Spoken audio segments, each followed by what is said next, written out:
छाछरो पाकिस्तान के सिंध प्रांत के थार पारकर जिले में तहसील मुख्यालय है। ये राजस्थान के बाड़मेर से करीब 160 किलोमीटर की दूरी पर है और राजस्थान के गडरा रोड बॉर्डर से सिर्फ 70 किलोमीटर दूर है।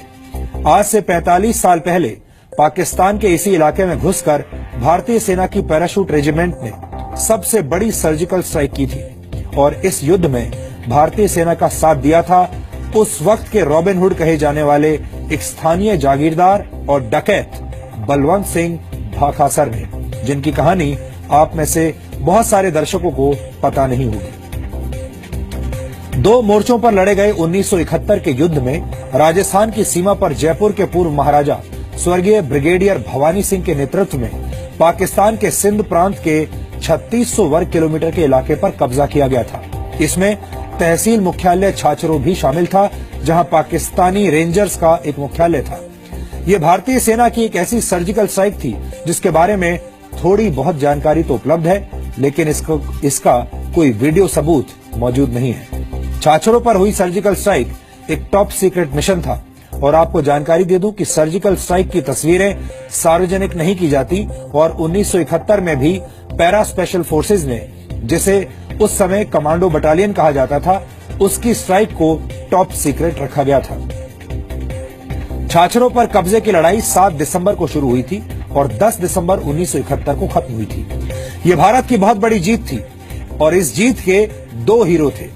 एक जयपुर के महाराजा और महावीर चक्र विजेता सवाई भवानी सिंह, जो 10 पैरा बटालियन के कमांडिंग ऑफिसर थे, और दूसरे हीरो थे पश्चिमी राजस्थान, उत्तरी गुजरात और पाकिस्तान के सिंध प्रांत के बाहुबली और डकैत बलवंत सिंह भाखासर। बलवंत सिंह कई गांवों के जागीरदार थे, लेकिन उनके काम करने के तौर तरीकों पर प्रशासन को ऐतराज था। उन पर 60 और 70 के दशक में कई हत्याओं और लूटपाट के आरोप थे और कई मुकदमे भी उन पर दर्ज थे। 1971 के युद्ध के दौरान भारतीय सैनिक सिंध में फैले थार के रेगिस्तान की भूल भुलैया और गुप्त रास्तों से बिल्कुल अनजान थे। ऐसे में लेफ्टिनेंट कर्नल भवानी सिंह ने डकैत बलवंत सिंह से मदद मांगी। बलवंत सिंह पाकिस्तान सीमा के 100 किलोमीटर के दायरे से बहुत अच्छी तरह वाकिफ थे।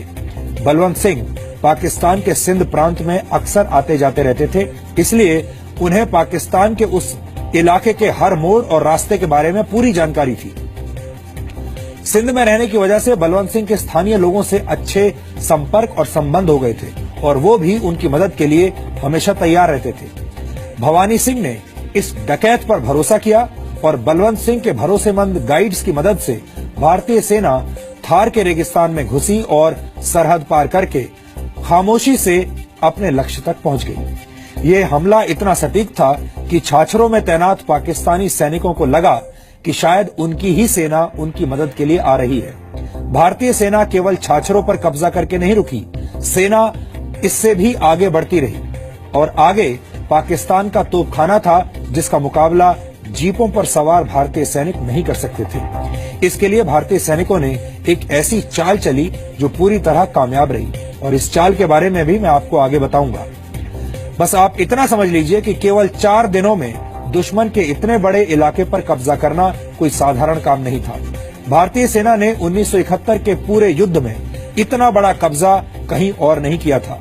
देश हित के लिए काम करने की वजह से भारत सरकार ने बाद में डकैत बलवंत सिंह के खिलाफ दर्ज सभी मुकदमे वापस ले लिए और उन्हें राष्ट्रभक्त मानकर 2 हथियारों का ऑल इंडिया लाइसेंस भी प्रदान कर दिया गया। आज